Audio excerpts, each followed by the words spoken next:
जय श्री कृष्ण दोस्तों, आप सभी का स्वागत है हमारे YouTube चैनल व्रत कथा और कहानी में। मैं आज आपके सामने इंद्र एकादशी व्रत की कथा लेकर आई हूँ। इस बार यह व्रत 28 सितंबर दिन शनिवार को रखा जाएगा। अश्विन माह की कृष्ण पक्ष की एकादशी तिथि को ही इंद्र एकादशी के नाम से जाना जाता है। कहा जाता है जो व्यक्ति यह व्रत रखता है, भगवान विष्णु की पूजा करता है, उनके पितरों को मोक्ष की प्राप्ति होती है तथा मृत्यु के बाद उसे भी स्वर्गलोक में स्थान प्राप्त होता है। चलिए सुनते हैं इंद्र एकादशी व्रत की कथा।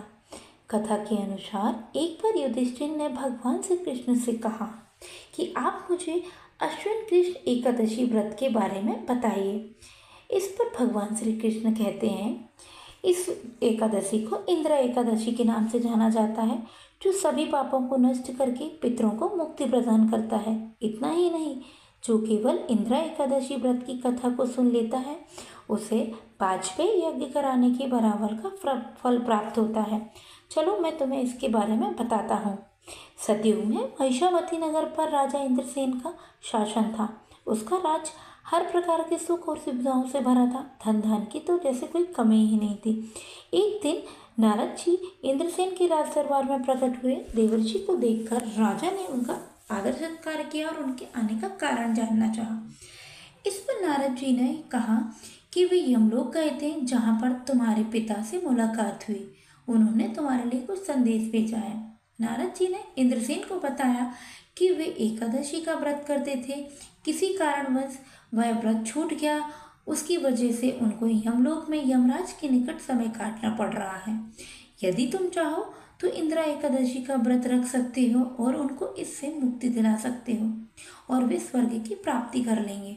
इतना सुनकर राजा इंद्रसेन ने नारद जी से कहा कि आप इंद्र एकादशी की व्रत की विधि बताइए, उसके अनुसार ही वे व्रत करेंगे।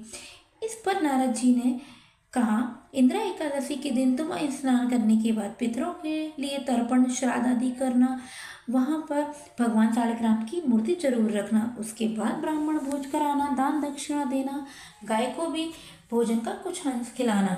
इसके बाद तो भगवान ऋषिकेश की पूजा फूल, अक्षत, धूप, दीप, नैवेद्य आदि से करना।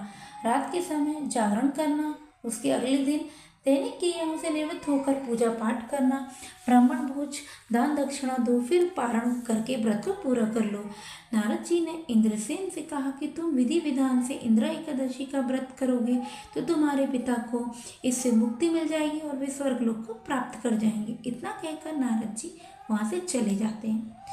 उसके बाद अश्विन कृष्ण की एकादशी आती है और नारद जी के कहे अनुसार राजा यह व्रत करता है, पूरी विधि विधान से दान दक्षिणा देता है और व्रत को पूरा करता है। उस व्रत के पुण्य से उसके पिता को यमलोक से स्वर्गलोक की प्राप्ति होती है। भगवान विष्णु के शरण में वो चले जाते हैं।